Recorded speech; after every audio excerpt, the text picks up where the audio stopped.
ուրեմն իրականում ովքեր են այդ շարժման մեջ կարկալույց արված եկեղեցու սպասավորներ, որոնք մինչև հիմա առանց ամոթի վեղար են հագնում եւ փորձում են ներկայանալ Աստծո խոսքի ծառաներ կամ Աստծո ծառաներ եւ արմատում տարբեր լուրեր է շրջանառվում, որ անգամ Հայաստանում չեն ապրում եւ չգիտենք թե ինչքանով են իրանք, այսպես ասած, իրանց հայ ներկայանալով հանդերձ հայկական իրականության հետ ինչ աղերսներ կարող են իրանք ունենալ, բայց շատ հետաքրքիր բան կատարվեց այսօր Գյումրիում։ Սովորաբար, երբ որ ինչ-որ մի ընդվզման ժամանակ մենք գալիս հասնում էինք հրապարակ, կանգնած էին 2-3 հոգի, այսօր առնվազն 100-նանց մարդիկ մենակ դրսում էին հավաքված եւ փառք ու պատիվ իրանց, որովհետեւ իրանք իրանց հավատքի եկեղեցու թեմի կողքին էին, Պահոց շրջանի մեջ հավուր պատշաճի առանց ավելնորդությունների ուղղակի լուր կանգնած էին եւ երկրորդ երևի թե մի այդքան էլ մարդ ներսում էր, որովհետեւ կոչի մեջ ասված էր, որ առաջինը աղոթք են կանելու, սա այդպես։ Երկրորդ, այս շարժման ճակերտավոր շարժման իրականում մաղանդավորական սադրանքի պլանները այն էր, որ Հրազդանում պետք է ինչ-որ բան անեին այստեղ եւ Գյումրիում։ Հրազդանում հանդիպելով դիմադրության, իրանք շատ լավ հասկացել էին, որ Գյումրիում ավելի կոտեպնդված եւ ավելի հաստատակամ կկանգնեն մարդիկ իրանց դեմ եւ գոնե մինչեւ այս պահը ժամը 1-ն է, մեկ անցենք արդեն, չկան եւ չէին էլ գալու։ Բայց խնդիրը այստեղ է չէր իրանք կգան թե չէ, ինչքան այն էր թե մենք ով ենք մեր էության, ինքնության եւ հայկականության մեջ եւ ինչքան ենք զորավիք մեր արժեքներին եւ կրոնին։ Սա է այսպես։ Երկրորդ, Գյումրիում այսօր իր մահկանացուն կնկեց հագա եկեղեցու սպասավորներին ուղված այդ շարժումը։ Ինքը ավարտվեց, վերջ։ Ավարտվեց մի քանի բարձ պատճառներով։ Առաջինը, սա 18 թիվը չէ, երբ որ ժողովուրդը էյֆորիայի մեջ ծափահարում էր մի քանի հոգով, ովքեր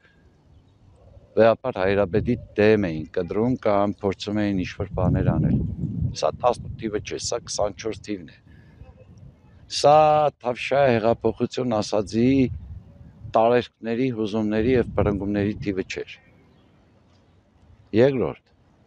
Գյումրին այնուամենայնիվ, ես բազմիցս Գյումրու ֆենոմենի մասին խոսել եմ, հիմա հաստատապես կարող եմ ասել, որ մարգինալների, տարբեր խմբային ուժերի համար կայանալու տարածք կամ ստարտային կետ չէ։ Այն ինչ կատարվեց 18 թվին, կատարվեց։ Բայց դա չի խոսում Գյումրվա նկարագրի մասին եւ հատկապես սեպտեմբերին ես եւ իմ ընկերները մի քանի անգամ հայտարարեցինք, որ Գյումրին որևիցե մեկի հոր դուքանը չէ։ Գյումրին գյումրեցու քաղաքն է, Գյումրին պատվախնդիրների քաղաք է, Գյումրին արժեքների վերաարժևորման եւ ամրացման վայր է եւ Գյումրին շատ տարբերվում է եւ շատ այլ ավելի է ընդգծված տարբերվելու մյուս քաղաքներից։ Այսինքն եթե այստեղ ընդդիմադիր ուժերը սրանից 6 տարի առաջ 2-3 հոգի էին, այսօր արդեն բազմություն է։ Եթե պարբերականության մեջ նայենք սեպտեմբերի դեպքերը եւ այսօրվա դեպքերը, որը կարճատև ակցիա էր, մի ժամը կիսնոց, փաստ երևում է, որ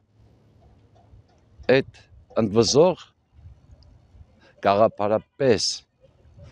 ուժեղ ու կայացած մարդկանց տարածք է Գյումրին, որտեղ մարդիկ ունեն իրենց տեսակետը եւ բացարձակ կարող է դա չհամընկնել որևիցե այլ տեսակետի հետ, հատկապես իշխանական տեսակետի կամ տարբեր, այսպես ասած, պրոքսի ուժերի ու կազմակերպությունների, նախաձեռնությունների արժեքների հետ։ Վերջապես փառք ու պատիվ Գյումրեցուն, քանի որ վերջին տարիների, մոտավորապես 10 տարիների զարգացումների արդյունքում Գյումրին վեր կդավ իրեն։ Գյումրին դուրս եկավ իր այն սոցիալական, չգիտեմ, անընդհատ կարիքների մեջ թաղված քաղաքի նկարագրից եւ մտավ հաստատամիտ ուժեղ քաղաքի քաղաքացու տարածք եւ զարգանում է այդպիսին։ Ենթադրում եմ, որ եթե անգամ ինչ-որ բան անեն, հաջորդ ցանկացած անգամները իրանց լսարանը, իրանց հետևորդներին մենակ նվազեցնելու է։ Ինչի, որովհետև Հրազդանից հետո Գյումրիում այս տեսակ դիմադրության եւ ընդվզման եւ պատի հանդիպելուց հետո, իրանք շատ լավ հասկացել էին, թե Գյումրիում ինչ է կատարվում, շատ լավ հետևում են մեր էջերին, տեսնում են այդ վերաբերմունքները, արձագանքները եւ դրանից ելնելով չեկան Գյումրի, ավելին ասեմ, այսօր առավոտ նաեւ տեղափոխել էին 24-ի Էջմիածնում իրանց կազմակերպած նախաձեռնությունն ասեմ միջոցառում, որովհետեւ իրանք այդ միջոցառումների ժամանակ եկեղեցու եւ եկեղեցական վերնախավի դեմ են խոսում, բայց չգիտես ինչի արտոնագիր ստանալուց միջոցառում անցկացնելու համայնքներին ներկայացնում են դիմումի մեջ որպես մշակութային միջոցառում, հիմա չգիտեմ, ասեմ դա իրանց համերգներ, թե ինչներ, անգամ Էջմիածնում չի կայանալու, հետաձգվել է։ Իսկ հաջորդիվ ժավարակը աշխատելու է մենակ ի վնաս իրենց եւ հայությունն աշխարհի տարբեր տեղերում տեսնելով թե ինչ կատարվեց Հրազդանում եւ Գյումրիում ավելի կոդեպնդված խոսելու է իր հիմնարար արժեքների մասին։ Ինչ է հիմնարար արժեքը, այն ժամանակ երբ որ չկար պետություն, չկար իշխանություն, 7 տարի այդ բեռը իր վրա կրել է հայ առաքելական եկեղեցին։ 2000 տարեկան 4 հաստաբուն ավետարանիչների սյուներով օծված եկեղեցուն, բան ասողը ուղղակի հիմար է կամ անմեղսունակ է, որ չի հասկանում, թե ինչի դեմ է ելել։ Հատկապես որ եկեղեցու հետ կապված թող բոլոր քաղաքացիներն մեր իմանան, որ որևիցե մեկս իրավասություն չունենք ինչ-որ բան անելու։ Պարզ պատճառով մենք չենք ընտրել քահանա չեն ընտրում, ձեռնադրվում են։ Որևիցե մեկը չի ընտրել վեհապար հայրապետ կամ թեմակալ առաջնորդ։ Դա իրանց հատուկ ձևով անցկացվող գործընթաց է։ Եվ հիմա բոլորը թող իմանան, որ սա քաղաքապետ կամ վարչապետ կամ ազգային ժողովի պատգամավոր չէ, սա քահանա է, arczepiskopos է, եպիսկոպոս է, կաթողիկոս է, որտեղ քաղաքացին, եթե օծված չէ, չունի իրավունքներ, բացի աղոթքով փոփոխություններ խնդրելուց։